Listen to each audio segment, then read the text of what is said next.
Hello guys, welcome to my YouTube channel Pachauri study point. आज मैं फिर आपके सामने आया हूँ प्रॉफिट लॉस के कुछ क्वेश्चंस लेके। जो अपन ने इससे पहले वीडियो बनाई थी वो था अपना बेसिक लेवल।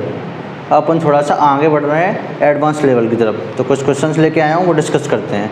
अगर वीडियो पसंद आए तो वीडियो को लाइक कीजिए, शेयर कीजिए और चैनल को सब्सक्राइब कीजिए। देखते हैं क्वेश्चन इस तरीके से है कि राम, कोई भी नाम ले लीजिए, राम, श्याम, कुछ भी नाम ले लीजिए। राम ने एक घड़ी 600 रुपये में बेची, यानी कि राम ने एक घड़ी 600 रुपये में बेची और उसे 20% का लाभ हुआ।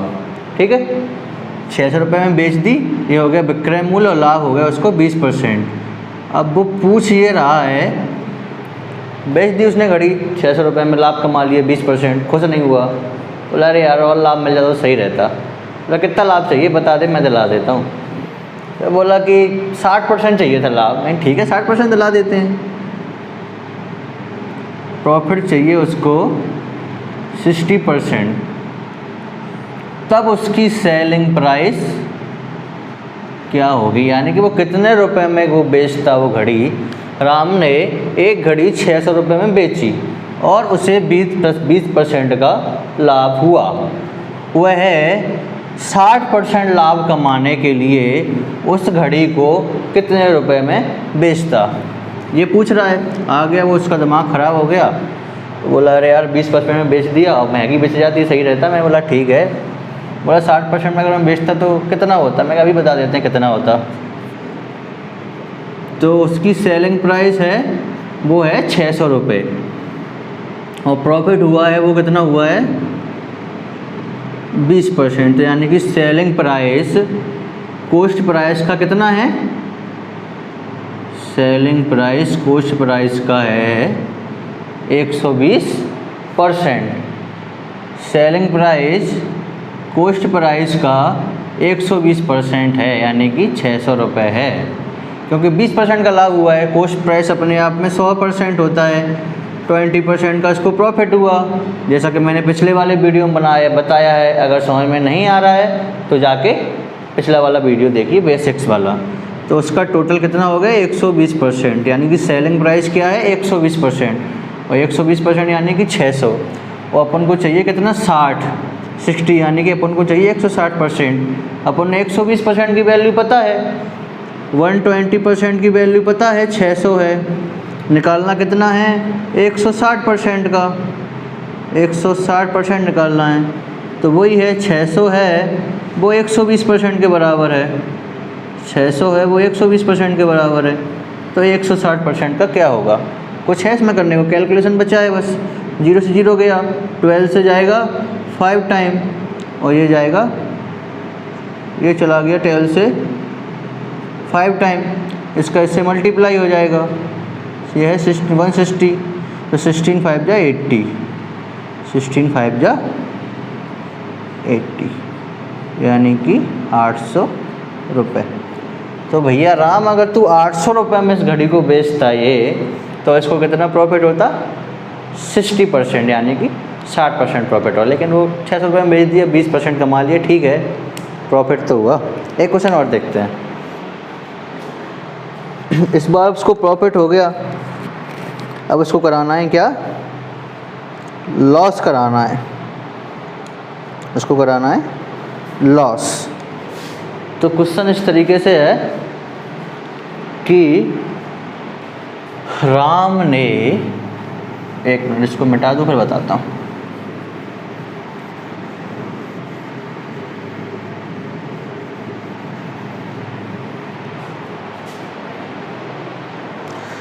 राम ने एक घड़ी 2600 रुपये में बेच दी, 2600 रुपये में बेची और उसको 30% का लाभ हुआ।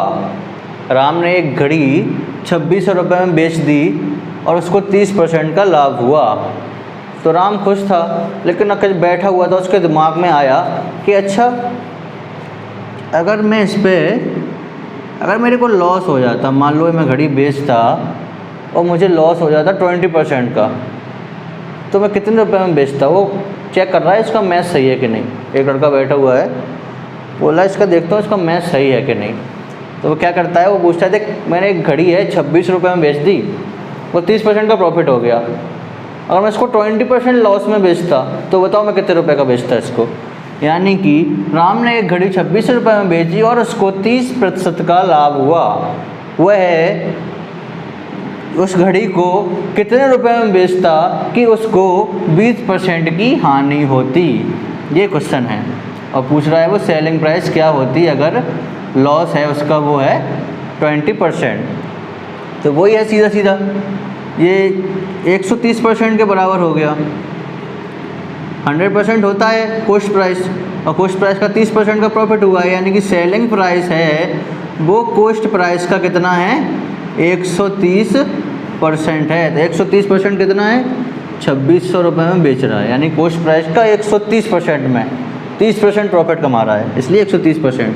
लेकिन वो बोल रहा है भैया नहीं, अब तू ये बता दे कि मेरे को हो रहा है लॉस, यानी कि 20% का 100% कॉस्ट प्राइस था, कॉस्ट प्राइस से 20% कम में बेच रहा है। जो भी कॉस्ट प्राइस थी उससे 20% कम में बेच रहा है, तभी तो लॉस होगा।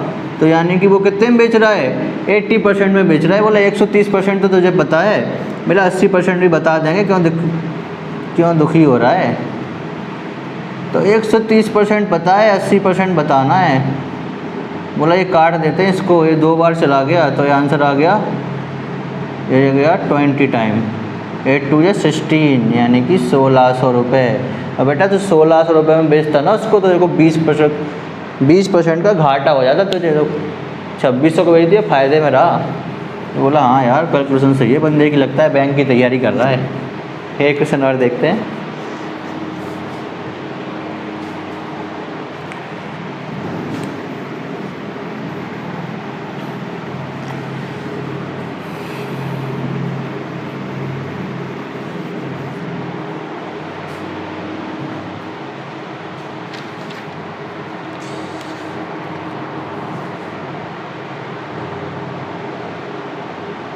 ये है कि एक व्यक्ति किसी वस्तु को 25% हानि पर बेचता है। कोई भी वस्तु है, मान लो कि मार्कर ही मान लो, एक मार्कर है तो वो उसको बेचता है 25%। मार्कर तो सस्ता हो जाएगा, कुछ महंगा देखते हैं। मान लो कि बैग है, अपना जो बैग होता है अपन पीछे टांगते हैं, ट्रैवलिंग बैग मान लो, उसको 25% लॉस पे बेचता है।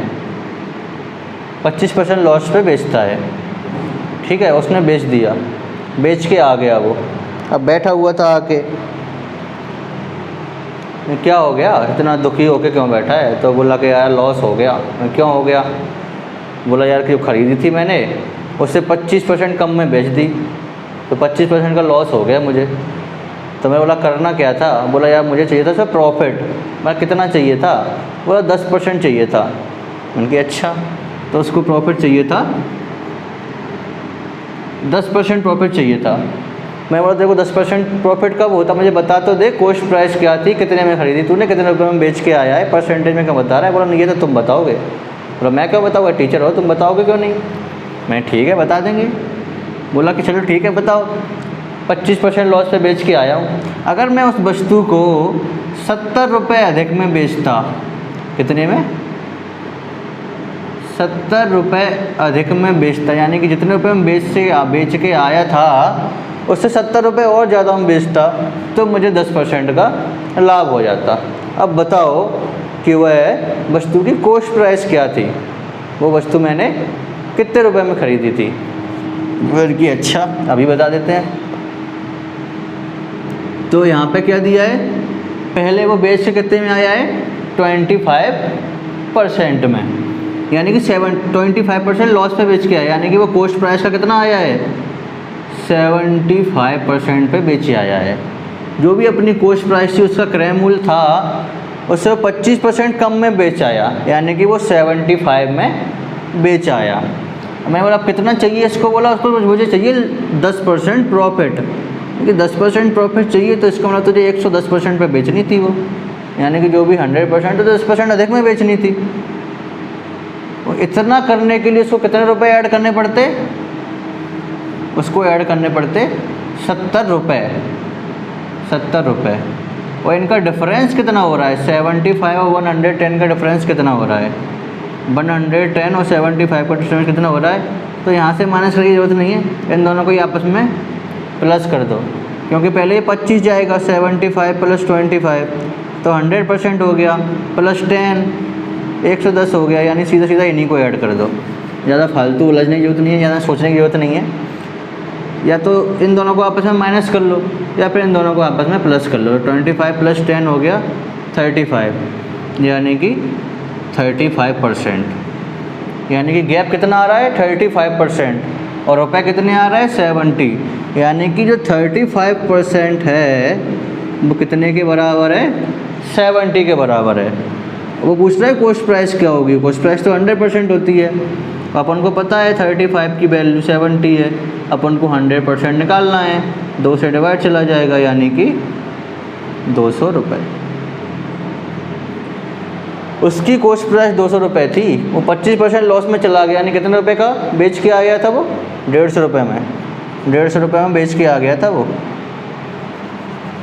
थक गया होगा, खड़ा खड़ा बाजार में खड़ा होगा, कोई नहीं ले रहा होगा, बैग ले लो आवाज़ लगाते रहते हैं, बोला कोई नहीं ले रहा है यार, लॉस में बेच दो, कुछ तो मिले। सुबह से शाम हो गई, खड़े खड़े बेच दिए, 150 रुपये में बेच के आया। अपन ने बता दिया बेटा 200 रुपये था इसकी कीमत, खरीद के लाया था तू, और 10% अगर तुझे फ़ायदे में बेचना होता 70 रुपये अधिक में, यानी कि 150 रुपये में बेच के आया था, 70 रुपये और अधिक में बेचता, यानी कि 120 रुपये में बेचता, सॉरी 220 रुपये में बेचता, तब तुझे 10% का फ़ायदा होता। लेकिन वो तो जो भी है, अपन को तो आंसर निकालना था, उसकी कॉस्ट प्राइस क्या है, तो कॉस्ट प्राइस थी 200 रुपये। क्वेश्चन क्या था, एक व्यक्ति किसी वस्तु को 25% हानि पर बेचता है, वह इस वस्तु को अगर 70 रुपये अधिक में बेचता तो उसको 10% का लाभ होता, तो उस वस्तु की कॉस्ट प्राइस यानी कि उस वस्तु का क्रय मूल्य क्या है। ठीक है, एक क्वेश्चन और देखते हैं, बहुत इंपॉर्टेंट क्वेश्चन है ये प्रॉफिट और लॉस को समझने के लिए, और इसके लिए परसेंटेज का आना बहुत ज़रूरी है, इसके लिए परसेंटेज का आना बहुत ज़रूरी है।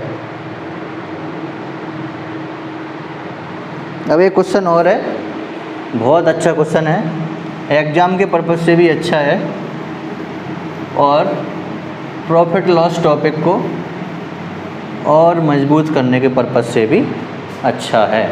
क्वेश्चन क्या है, किसी वस्तु को 1100 रुपये में बेचने पर, किसी वस्तु को 1100 रुपये में बेचने पर, यानी किसी वस्तु को 1100 रुपये में बेचने पर प्राप्त लाभ, 1100 रुपये में बेचने पर जो प्रॉफिट हो रहा है वो उसी वस्तु को 500 रुपये में बेचने पर, उसी वस्तु को 500 रुपये में बेचने पर हुई हानि का दोगुना है। क्वेश्चन ये है, किसी वस्तु को 1100 रुपये में बेचने पर प्राप्त लाभ उस वस्तु को 500 रुपये में बेचने पर हुई हानि का दोगुना है। ठीक है, यानी कि जो भी उसका सेलिंग प्राइस है 1100 रुपये है, अगर वो 1100 में बेच देगा तो उसको जो फ़ायदा होगा, जितने रुपए का भी फ़ायदा हुआ, वो अगर 500 में बेच देगा उसकी हानि का दोगुना है। यानी कि मान लो कि अगर उस 1100 रुपये में बेचने पर उसको 100 रुपये का फ़ायदा हो रहा है, तो उसको 500 रुपये में बेचने पर 50 रुपये की हानि हो रही है। यानी कि जो हानि है 500 रुपये में बेचने पर हुई हानि 1100 रुपये में हुए फ़ायदे का दोगुना है। ठीक है,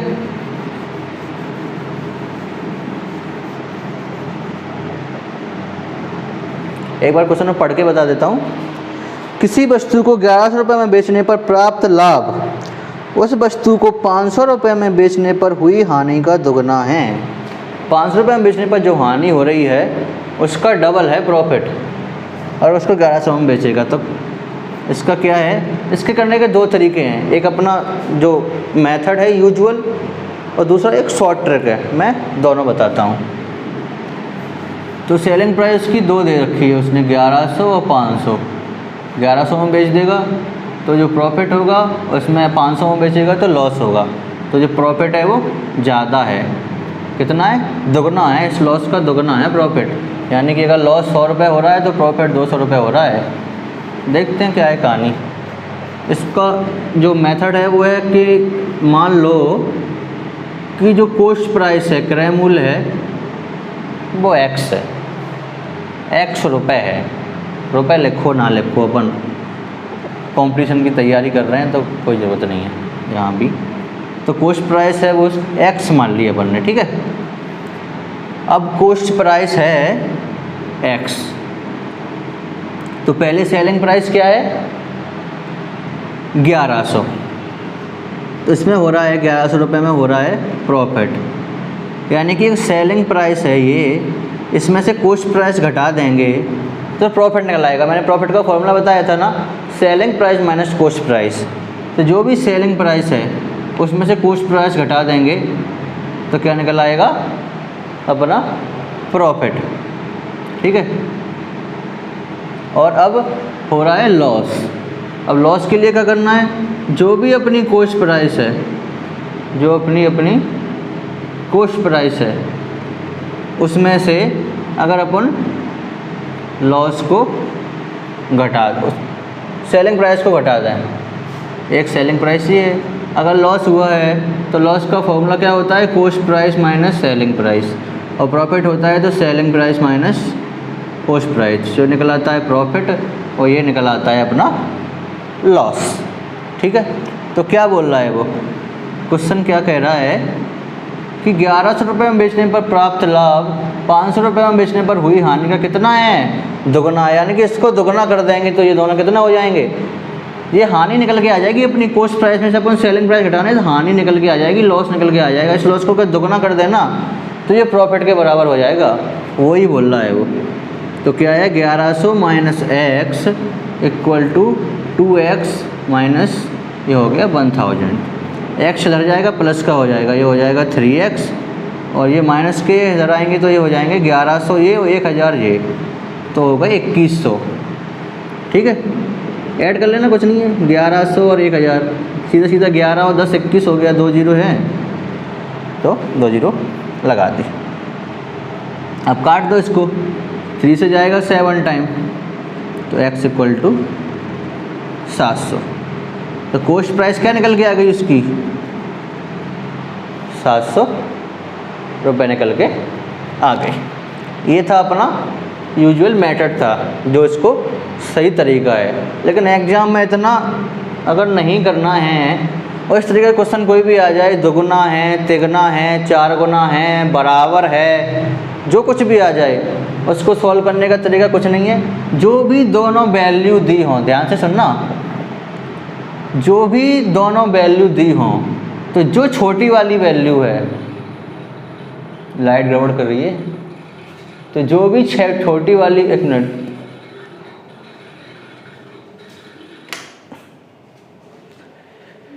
जो भी अपनी छोटी वाली वैल्यू है उसको कर दो डबल, ठीक है। बड़ी वाली को एज इट रहने दो। तो 1100 और प्लस 1000 इसको डबल किया और डिवाइड कर दो 3 से। अगर दुगना हो रहा है तो 3 से कर दो, बराबर हो रहा है तो 2 से कर दो, तिगना हो रहा है तो 4 से, जितना हो रहा है उससे +1, बराबर है तो दोनों से, हानि और लाभ बराबर है तो 2 से, दुगना हो रहा है तो 3 से, 3 गुना हो रहा है तो 4 से, जितना भी गुना हो रहा है उससे 1 अधिक। ये अपना 2 गुना हो रहा था तो 3 से डिवाइड कर दो इसको। तो बस इतना करना है एग्जाम में। 2100 डिवाइड बाई 3 यानी कि 700, वही निकल के आएगा। एग्जाम में अपन को इतना करना है, ठीक है। जो भी ज़्यादा वाला है, कम वाले में 2 का मल्टीप्लाई करो, अगर 2 गुनी हो रही है तो, ठीक है। 3 गुना ही हो रही है तो 3 का मल्टीप्लाई करो, और बस मल्टीप्लाई 500 में 2 का किए 1000 हो गया। 1100 पहले से था, दोनों को ऐड कर दो, डिवाइड कर दो 3 से। दुगुना हो रहा है तो 3 से होगा, 3 गुना हो रहा है तो 4 से होगा, और बराबर है तो 2 से होगा। अगर ये दोनों बराबर होते, मानो हानि और लाभ बराबर है, तो यहाँ पे मल्टीप्लाई नहीं करते, क्योंकि मल्टीप्लाई बाई 1 होता। जितने से मल्टीप्लाई करेंगे उससे 1 अधिक से डिवाइड करेंगे। 2 से मल्टीप्लाई किया है और डिवाइड कितने से किया है, 3 से, ठीक है।